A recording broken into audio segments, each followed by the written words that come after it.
Nadia Bilchik is a television news anchor, keynote speaker, author, trainer, and communications consultant. 19 number one best-selling have been nominated and won so many awards throughout your careers. She has a wealth of experience interviewing and consulting with well-renowned figures, celebrities, and corporations. Nadia speaks on how to get people to like you, trust you, and want to do business with you. Over the last few weeks, the entire world has been monitoring the treatment of your grandfather, Nelson Mandela. And my job was to introduce it and provide. With topics like leveraging the power of your personal presence, networking for success, and lighting the fire. Nadia Bilchik. Happy July 4th, Independence Day. The world global authority that I am interviewing today is Mike Lipkin. And Mike is a fellow South African. He's a renowned strategic coach who works with some of the world's best businesses and sales leaders. He's the founder and CEO of Environics. Lipkin is a highly successful training and motivation company, that's Environics, based in Toronto. He's also the best-selling author who has just launched his 8th book, The Potentiator. So Mike, what a pleasure to have you. Thank you. I was hoping you would hold up the book for another moment. So while you're holding up the book, The Potentiator is your 8th book. What does it mean to be a potentiator? Oh, so Nadia, first, let me just say how delighted I am to be on this interview with you. In fact, I'd like to make a declaration right up front, and that is I already like you, I trust you, and I definitely want to do business with you. Oh, Mike. And I'm a sales individual, but just love to be on this call with you. So, really, the potentiator is someone who enables other people to play at their best. So, Nadia, I say that there are only two kinds of people in our lives. There are those with whom we have to work, and there are those with whom we want to work. So a potentiator is someone with whom you want to work because they bring out the best in you. So I know, Nadia, when you and I have a conversation, this is going to be a fantastic conversation because you are my potentiator in this moment. We've had a couple calls over the last few weeks. You put this out as a possibility. Here we are having the conversation. I've watched many of your interviews. I've known you for a long time. And I know that whoever's on your program, whoever you are interviewing, brings their best game because that's what you do. You bring out the best in people. So, we're living at a time that I brand as perma-chaos, right? There's this impeccable convergence of crises. So whether it's rising interest rates, rising inflation, war, volatility, uncertainty, climate change, political divisiveness, now more than ever, we need people who are going to help us rise to the occasion and then some. So the potentiator, in a nutshell, is someone who always brings out the best in others. And for some reason, I've got you on mute. While I was typing. Okay. Mike, one of the things, I say when I was reading the book to leaders that I coach or work with, what an unbelievable way of looking at your leadership. Are you as a leader, so if you're joining us this morning, you're in a position of leadership or aspire to be, are you a potentiator? Do you bring out the best in others? And don't you find in your coaching, there's so often individuals who have accelerated their careers or been promoted because of their expertise, and they're still focused on self. So how do you help them shift from, this is my career and the focus has been on me, but now I have to help maximize the potential of the people I lead or manage? Yeah, great question. So it goes from being entirely focused on self and from being ambitious in one's own regard and being driven to achieve results that are important to oneself, to really being other focused, to really thinking about we, not me. And so I will tell you, I am as profit-centered and as much of a capitalist as anyone who's watching or participating or listening to this conversation. But what I've learned is that when I'm focused on helping other people succeed, guess what? I succeed. So I know I'm only as good as the value that I help other people create.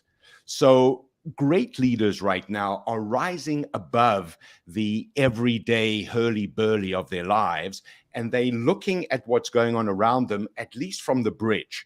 So you and I, Nadia, are having this conversation with one eye on what's going on around us. So we're identifying the trends, we are observing what works for some and what works for others, and we are trying to do the best we can in this conversation so people leave with the best possible takeaway from this conversation. And that's such a powerful thing, Mike, because so often we speak about self-promoting using social media. And one thing you and I have spoken about is if you create visibility for yourself through sharing with others, it's one thing. But if you're doing it gratuitously in a self-promotional way, it doesn't work. But I wanted to get back to the 5 things you speak about in the Potentiator. And I'm going to go through them fairly rapidly. The book is remarkable in that it really makes one look at oneself and say, am I a go-giver as much as a go-getter? Yes. So let's start off with, you mentioned and touched on prepare for perma-chaos. So yes. Let's just, for those people who are just joining us, remind us what preparing for perma-chaos means. Yeah. So, you know, we're living in a time now of increasing volatility. When COVID hit, it was branded as a black swan.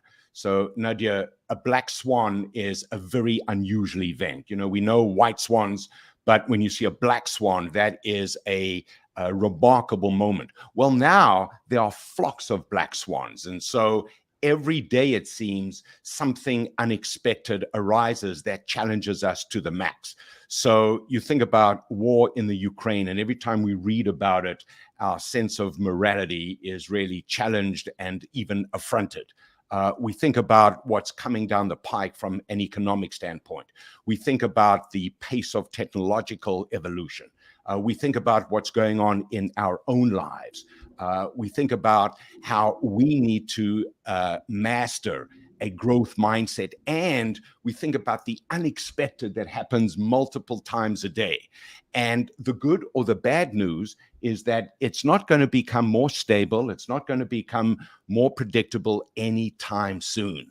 So in a nutshell, it's expect the unexpected, because this volatility is going to become more intense. And by the way, if you become known as a safe haven in this storm of volatility, then people are going to want to hang with you because you enable them to handle the volatility. And then what happens is you start to develop this wonderful interdependence. So today is the Independence Day, but between you and I, this is Interdependence Day.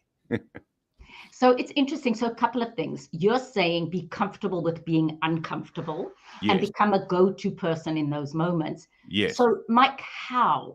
You know, you really have worked with top leaders and executives on shifting that mindset. So it's one thing to explain how important it is to be that safe haven, but how do you do it in practical terms? That is such a great question. So, you know, at the core of it, and this is my third key trend that I talk about build personal evidence-based optimism. So, Tanya, here you and I are, and we are not millennials. You and I are what I call perennials. Okay. Means I'm a boomer X. I'm on the cusp. I think you must be a boomer.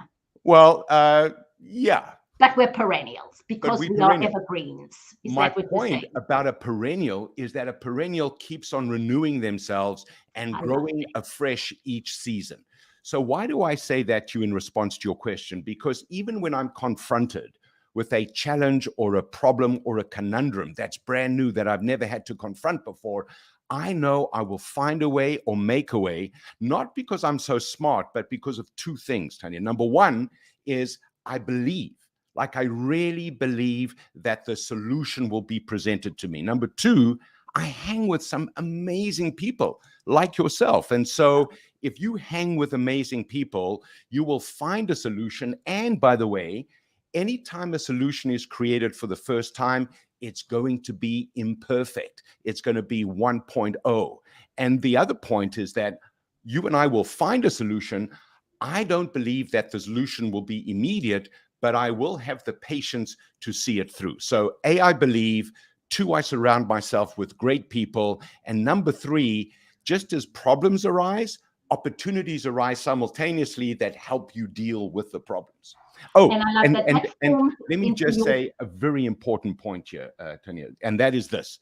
As I'm talking to you now, and this is one that I'd be very curious to get your point of view on, I am being coach and motivator Mike. So I am acting the role authentically. I'm not faking anything here, but I'm dialing it all the way up in terms of my role today as a great interviewee. So what I say to folks is sometimes when you feel the inner doubt, act like you are confident, because people cannot see what's going on inside of you. They can only evaluate you by your actions. I like that. That's something you speak about a lot, the act as if, and that's not being inauthentic. Amy Cuddy said, it's not about faking it until you make it. It's about faking it until you believe it.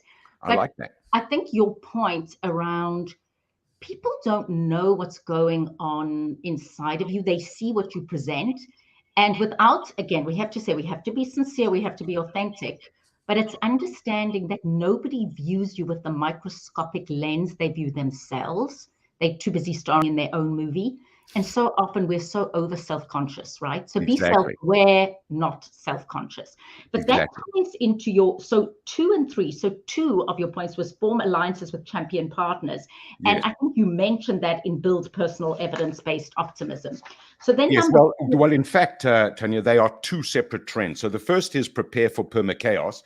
The second is, in fact, form alliance with champion partners, which is exactly what you and I are doing.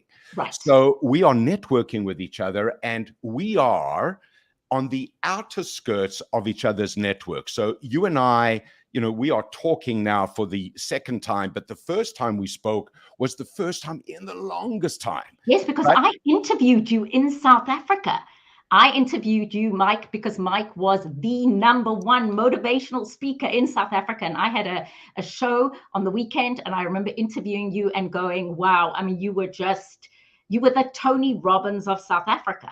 Yeah, exactly. And now here I am, just another micro motivator here in Toronto. But the point, Tanya, is that I was aware of you, and then I reached out to you because you are what I would brand as a champion partner.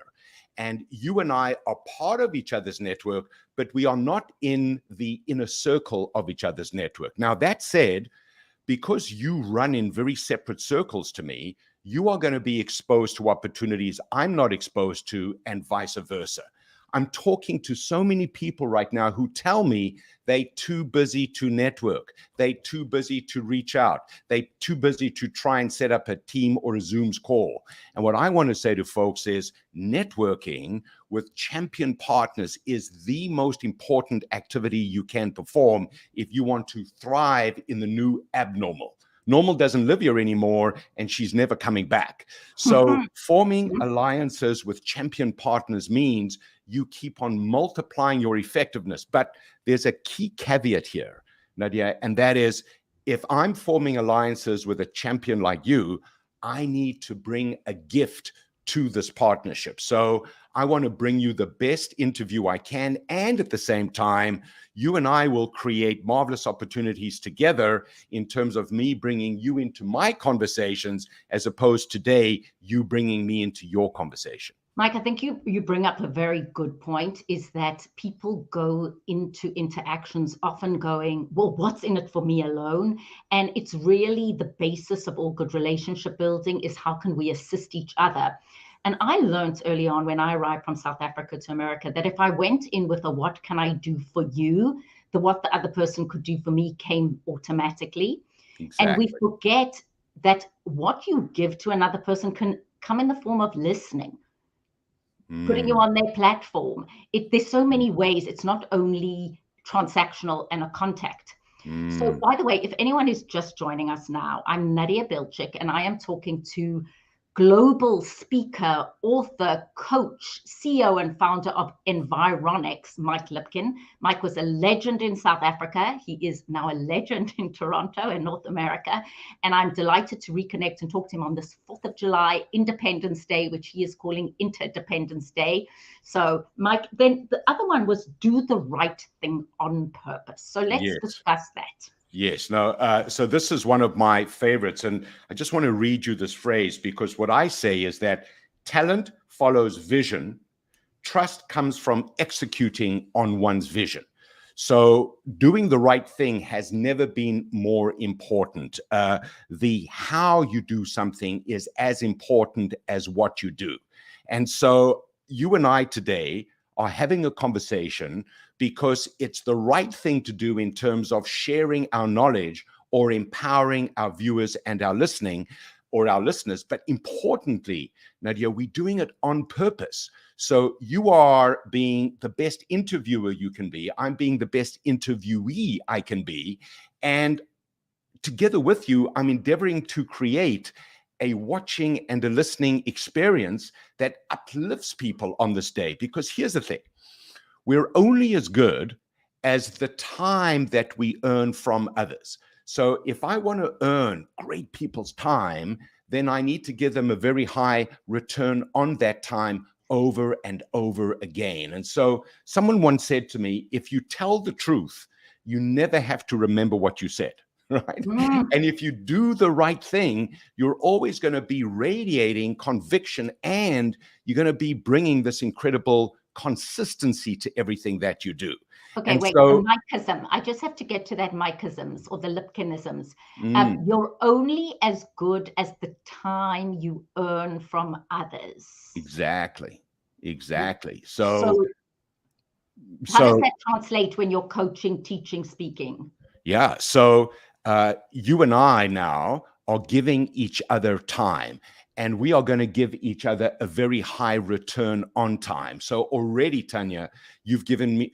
And so don't worry, you know, my sister's name is Tanya. My mother calls me Tanya all the time, and Nadia and Tanya are very I know. It's so weird. It's in so my funny, mind. and that's her name. So I've been called Tanya my whole life. And interestingly, my mother-in-law's partner is Chanya. So I get called Chanya, Nadia, Tanya. And by the way, as Nadia Mike, I often get called Maria. So it's there okay. we go. Well, Okay, thank you. That's very gracious of you, Nadia. So, Nadia, for me, you've already helped me tremendously on this call, because this has been muscle building for me.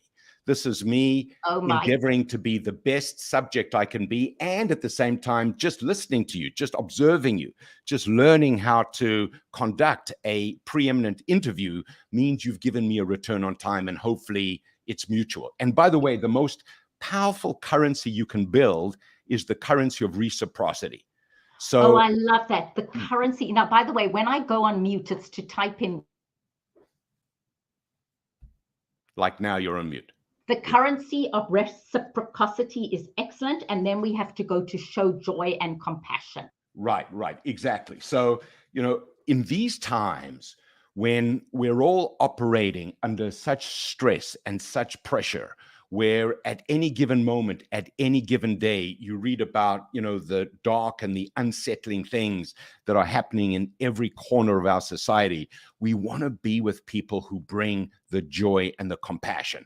So sometimes you may be in a conversation where you may not feel like coming across as joyous. You may not feel like you want to demonstrate how much you relishing the conversation, but that's when, again, you need to act authentically. Because if someone has shown up for a conversation with me and they've given me their time, I want to make sure that they know how happy I am to be with them. And here's another Lipkinism, Nadia, and that is emotion. Emotion comes from motion. So if I talk to you in an animated way, if I demonstrate how much I'm relishing and enjoying this conversation, guess what? I start to experience that state, and then I transfer that state to you. So joy is just a sense of happiness and thrill in the moment, but compassion means you have real empathy for what the other person is going through. It means that you vicariously are experiencing their life, both their highs and their lows. And so when you're experiencing someone else's highs, then you share that thrill. That's easy. When you're experiencing their lows, that's when you've got to go there with them without succumbing to their pain while you help pull them out of that. And I think if you really care and you see this as your role, helping other people get to higher ground becomes not just a privilege, but it becomes something that you can find deeply gratifying and rewarding. That is such a powerful thing for leaders, especially now. You know, people have spoken about leading with compassion and understanding where people are coming from.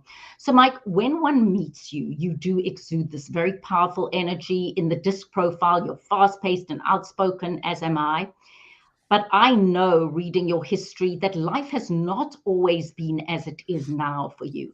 And something people see when they see you, they go, Mike's always been on the top of his game, but you've had your challenges. So if you're happy to share that and say, what advice or guidance do you have for people who are listening to us now going, it's all very well, he's so confident, but you have had moments in your life where you have been challenged?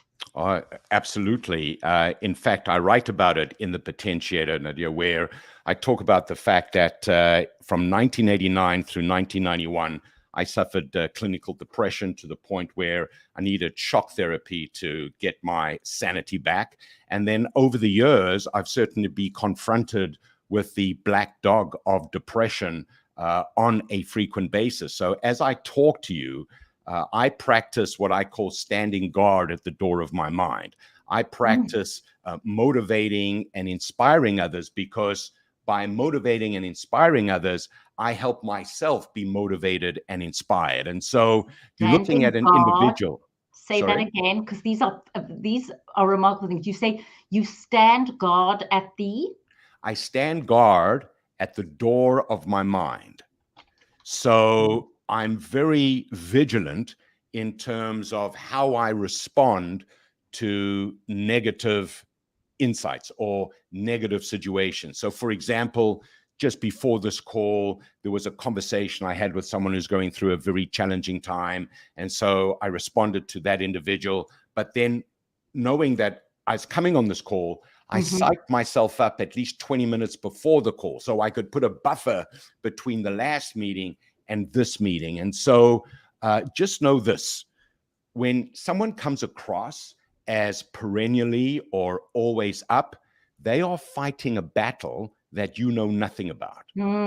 Just to tell you, Mike, for a pause, Nico Stain, who is a dear friend of mine in South Africa and the most incredible live speaker, producer, does everything you say, has just said lovely advice. So I know, and Nico and I have had lots of conversations, that lovely advice about standing guard at the door of your mind, I know resonates with many of us and is a powerful thing to really be cognizant of what is going on with yourself internally. So if anybody who is listening to us, watching us right now, goes, life has been challenging the last couple of years, or I don't find it easy to show up with the joy and compassion that Mike is talking about, observing yourself and then doing what Mike says in the Potentiator, which is just sometimes really giving and being focused on the others gives one energy. I mean, that is so foundational, Mike, what you're saying. Exactly. And as somebody who has been, as you said, dealt with the black dog of depression, and Nico says such a powerful message. Thank you both. But depression, and the reality is since March of 2020, I don't know anyone, Mike, whose lives have not been impacted in some way, whether it's directly for those of us that were in-person speakers who had to become virtual, or kids who now had to do school from home, or a significant other who got depressed because they were laid off, right? In fact, depression levels are quadruple what they were prior to the pandemic. And while the pandemic seems to be passing, we're about to go into the aftershocks of what will be a mental pandemic, because all our worlds have been rocked to their core.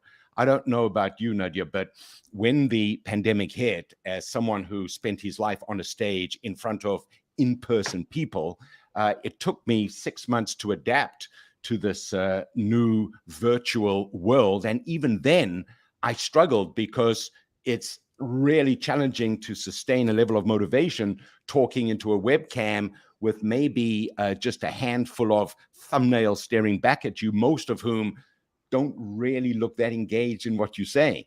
So it was a full year before I fully adjusted. And even now, this still feels counterintuitive to me. And Tanya, Nadia, what is going to be fascinating moving forward is how we adapt to a hybrid world, because now we have to be avatars where we communicate virtually, and somehow we got to morph into being our in-person presenters. So being able to shapeshift as we go along, Nadia, I think is the challenge. Mike, and the thing is, you've done it. How do we coach others to do it? And how do we coach others to really get very comfortable with discomfort?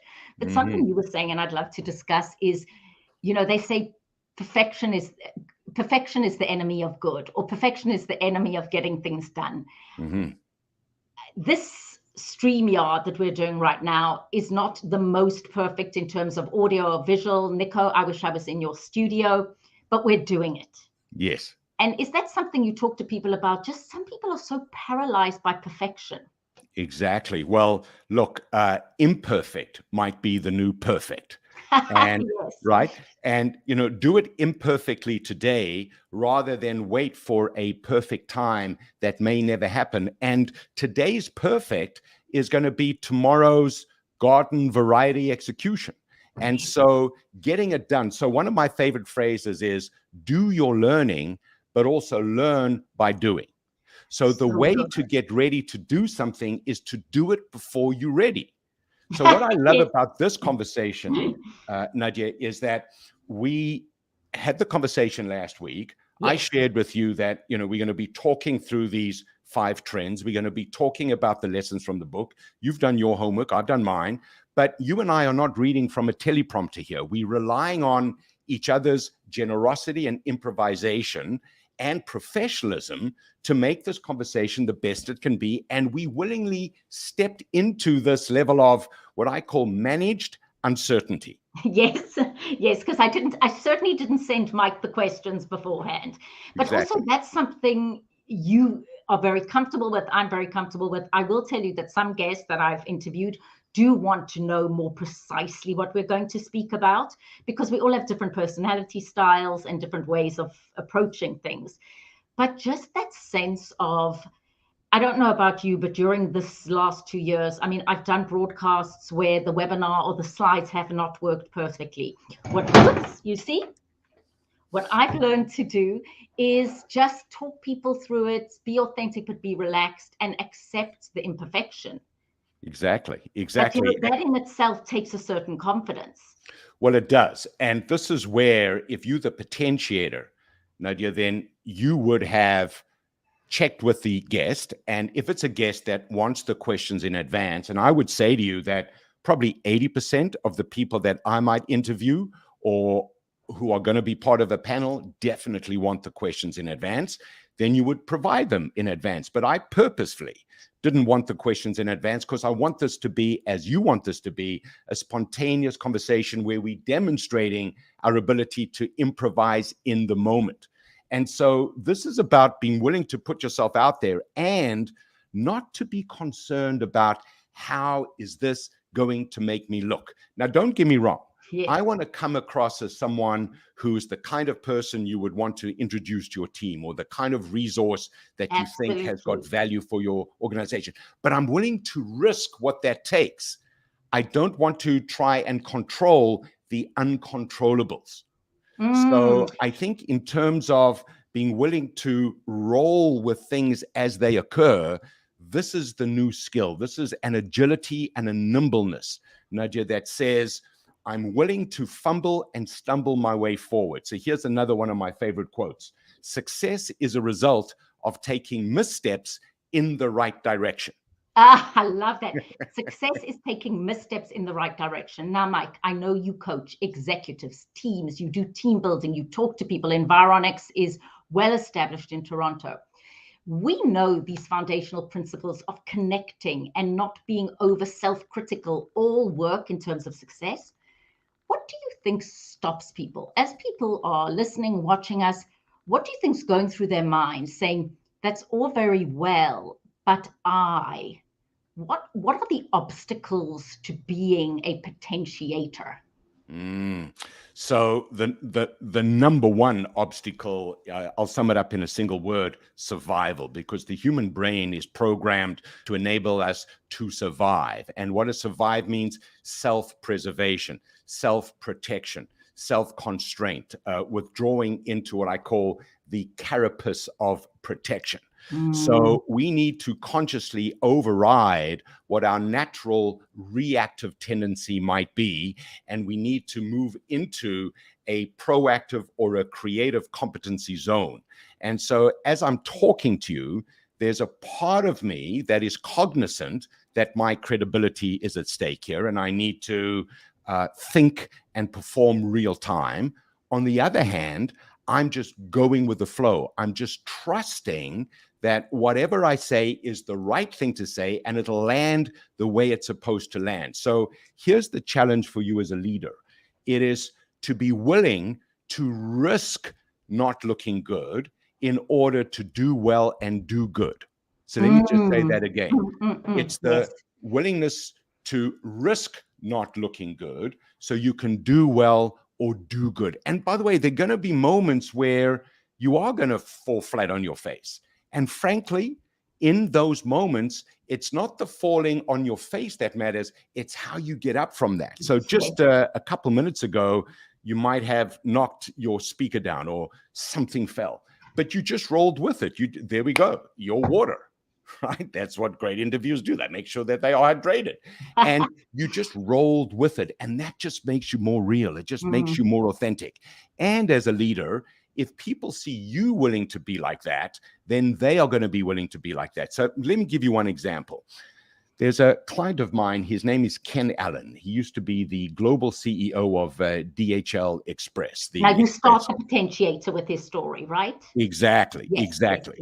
Yes. And so Ken was known as the singing and dancing CEO. So he was the CEO for almost a decade. And what he would do, Nadia, is at every meeting, he would actually sing a DHL song. So you know the song Ain't No Mountain High Enough? Well, they kind of made that like the DHL anthem, and Ken would come on and he would sing that. And while he was singing it, he would dance it. But here's the important point, Nadia. He couldn't sing and he couldn't dance. So he would purposefully make a fool of himself so that everybody else knew it was okay to sometimes make a fool of yourself. And that's powerful, as opposed to wanting to come across as omniscient, omnipotent, and someone who's totally flawless. So, you know, Brené Brown talks about the willingness to be vulnerable, the willingness to be authentic, the willingness to put yourself out there. And I think now more than ever, we're all going to be iterating our way forward. So being willing to risk that in order to achieve the objective of empowering your own people, I think that's the mission. And how that translates is if there is an issue to say, look, I remember, you know, I've worked at CNN for so many years and having an issue where a decision was made that was not perfect in terms of news. And the CEO going, yes, I misjudged. And I remember thinking that is so remarkable, not trying to CYA or just said, yes, in the moment, I wasn't sure and I did make the wrong call. Yes. And in fact, I have a question for you, Nadia. So to everyone who's listening, Nadia was really successful in South Africa as a broadcaster, as an icon of communication. Yes, people say, do I miss being famous? I go, no, just rich. No. Yeah, you know, if I have a choice between fame and rich, I think I'll choose rich. However, the one does lead to the other for sure. Right. However, let me ask you this question, Nadia. So you were either approached by CNN or you put your hat in the ring for CNN? Well, what happened, Mike, in 1997, my husband decided to apply for the green card lottery and we won it. Wow. And he got made a job off in Atlanta. Wow. I sent my then VHS tape to the head of security in Atlanta, CNN, because he knew the head of security at Mnet where I was, and literally came to CNN, gave them my demo tape, and got a call from the then CNN airport network to say, will you come and audition? So that's how that worked. And to your point of everything you say about just building relationships, the importance of networking, the importance of being a go-giver as much as a go-getter, that's Mike. I look forward to discussing that with you when you interview me for your podcast, because you can always tell when you have a wonderful interviewee who is a very good listener and interested, you turn into the interviewer. Except Nadia, I have one very important question, because here you were coming from the tip of Africa, and now you had an opportunity with potentially the most iconic news channel of our time. How did you feel the first time you went live on air? Oh, that's a very good question. It was for the CNN airport network, and it felt totally natural. You said, and it's something interesting about you, as speakers, as professionals, we do this day in and day out. So it didn't feel any different. I was sitting, and in fact, what struck me is television studios around the world are all the same. Yes. You have different people and different cast members, but it's so many principles that are the same. Yes. So I felt very at home. And what was always extraordinary about CNN was that there was this very multicultural group of individuals. So I don't think I ever understood the enormity of anything at the time that I did it. Looking back, I remember opening the SOS Children's Villages with Mandela and going, it felt totally normal. I've got some pictures and some video, and only afterwards going, wow, that was extraordinary. I love that. We also, but I think the point of both you and I in this conversation is what Mike and I both have in common is that we've moved countries and continents and sides of the road. And for you, Mike, you went from being in advertising in South Africa and could have stayed there doing extraordinarily well, chose to go the path of using all that. And it's interesting because when I read your books, your advertising self in terms of the layout of the book and the cover and the way it's done comes out. But you've reinvented yourself many times. Yeah. And I think this is where I talk about the potentiator practice of knowing your game. And there are 4 elements to knowing your game, Nadia. And the first is you've got to know what your purpose is. So my purpose is to excite people into doing something. And then you've got to know what your value proposition is. And my value proposition is to give people the insights that excite them into doing things that get them remarkable results. And then you've got to know how to focus your execution. So today, the reason why I'm so delighted to be on this call with you is that this is the way I get my message out there. This is the way I reach thousands of people that I otherwise would not have been able to reach. So, this is enabling me to live my purpose, to live my value proposition, and to execute. And it's all happening at the same time.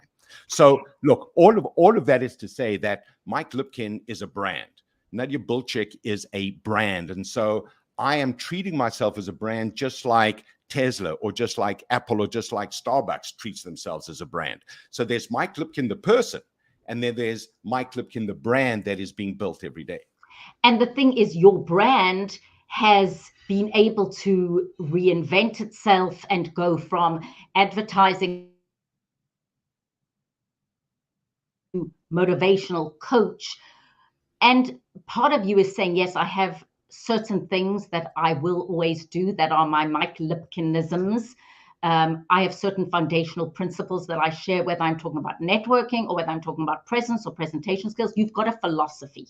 Yes. And that's your point. And I'm sure you get asked, and I do all the time, people say, I'm a really good speaker, I want to speak. And I say, well, what message do you want to share with the world? What does Mike Lipkin know through his journey, through his challenges, through his difficulties, through his pain that have allowed him to motivate others? So that's always interesting if you distill that and say, You know, people ask you this question, what would I tell the younger Mike? But in your books, what are the 4 things that you say, I wish every person knew about life? Oh, what a question. So the first is to know what I call your personal Picasso. So we're all extraordinary at doing one thing. Find that one thing that you're good at and that you're passionate about, and that hopefully can make you some money. So that's number 1, know your personal Picasso. Number 2, build robust resilience. So resilience means that you can come back from a setback, but robust means that you're vigorous and that there's a high level of energy. So it's when you anticipate and what I call swim towards the wave. So you preempt the issue before it becomes a big issue. And you know that every day that you confront the challenge, you get stronger, smarter, and faster. The third, Nadia, is to be what I call courageously creative. So creative simply means that you can surpass conventional obstacles. You can find a way or make a way. But real creativity means you've got to take that risk that it may not work. You've got to take that risk of what I call temporary failure.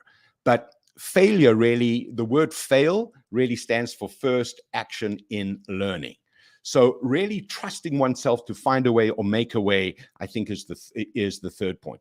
The fourth one is to communicate like a champion, which is what you and I are doing right now or endeavoring to do right now. And I've got a little acronym that I call CARE. So C-A-R-E. So the C stands for clarity. When you speak, people should be crystal in terms of being able to understand what you are saying and how you are saying it. The A is authority. Radiate a sense of authority or radiate your confidence that you've earned the right to communicate what you're communicating. The R is to reassure people that they're in safe hands. So just so you know, as I'm having this conversation with you, Nadia, I just feel like whatever I say, you're going to work with, and I feel safe inside this conversation. You've created a safe zone for me to be bold in the comments I'm making. And then the E is empowering. So after the conversation with you, people should know what they need to do to succeed afterwards. Now, you asked me for 4 points, but I'll give you 5 because this is my 5th potentiator practice, and that is cultivate close connections. There was a British sociologist called Robin Dunbar who said that we can only have meaningful relationships with about 150 people in our lives. So you want to build relationships with those 150 people. You want to make it meaningful. You want to be reaching out to them consistently. And you want to be someone who's continually sowing the seeds so you can reap the harvest. Be the one who's always reaching out. Be the one who's always cultivating that relationship so that when you need something from somebody, you have already been giving them a whole range of either ideas or things or resources so that they feel motivated to help you. Don't be the kind of person who only calls somebody when you need something from them. So that's what I talk about when I share my insights around cultivate close connections. I love communicate like a champion, clarity, authority, reassure, empower, cultivate close connections. I've tried to write all of the points. This interview will be on YouTube, Nadia Bilchik YouTube. So please, if you want to re-listen to what because Mike, what you've given us is your very expensive keynote on July 4th as a gift. Hey. And for that, we thank you so much. So Mike, typical clients for you and who might be listening right now, and how do they reach you if they're interested in having you work with them to motivate their teams, to help them potentiate?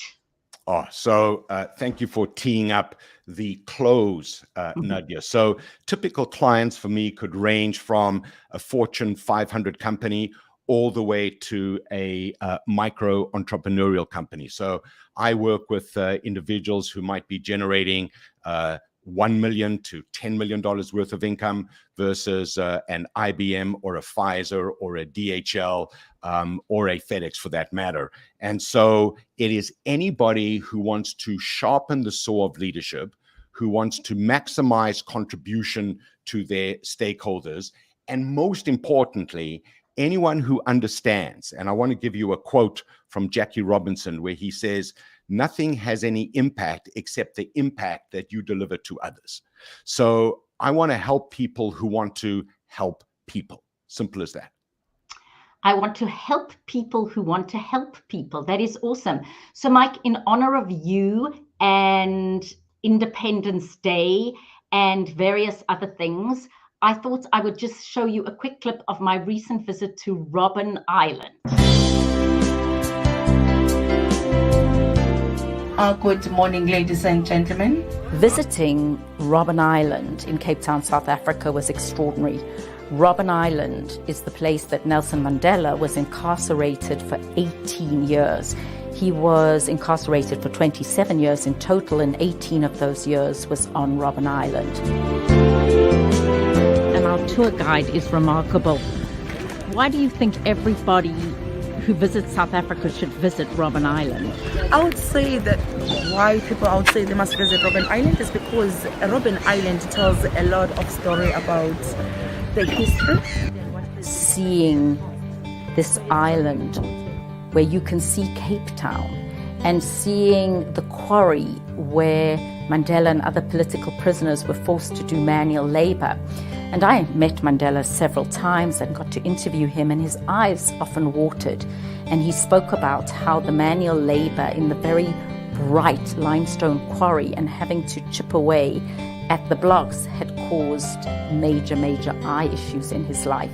And then seeing the courtyard where prisoners were forced to sit and take a pile of larger stones and just make them into smaller stones was another moment. But being there just reinforced the miracle that is South Africa and the exceptional leader that Nelson Mandela was. The tour of Robben Island is very well put together, wonderful tour guides, very informative, and yes, it has become a commercial venture, but certainly worthwhile. Mike, I would have ended there, except I was watching your face, so I had to have your comments on that. Yeah, so thank you for that, because I actually met Nelson Mandela in 2002. I had the amazing opportunity to work with his foundation. In fact, I write about this in the book. So when you said that, it was the perfect close for us, Nadia. So I had time to ask him one question, and that was, what was it like suffering for all those years in prison? And he looked at me, Nadia, and he said, I didn't suffer. I prepared to live my life every day. So when I was released, I would transform my nation into the kind of nation I dreamt of it becoming. And I've never forgotten that. That's how he got through 27 years, one day at a time, preparing for who he needed to be and how he needed to be to achieve that extraordinary transformation. So I just ask people to think about what would Mandela do? Right, WWMD, because we've all got an inner Mandela and we are all confronted with significant issues. Maybe it's not changing a country or changing the world, but it could be changing our world.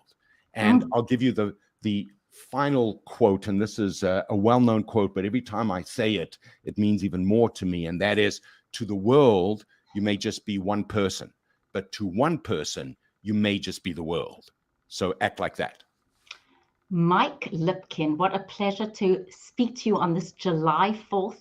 Happy Independence Day. Mike Lipkin, happy Interdependence Day. And please, once more, just show us the Potentiator. You have it in front of you. Oh, yeah. Thank you again, Nadia. And from my standpoint, you did not disappoint. You hit this out the park. You've made me feel fantastic. I've got another meeting that I'm going to now, and I'm going there in a state of maximum upliftment because of this interview. So merci beaucoup. Thank you. Thank you, thank you, thank you. We say sawubona, which actually means I see you, but hamba gashle, go well. Mike, thank you so much. Shalom.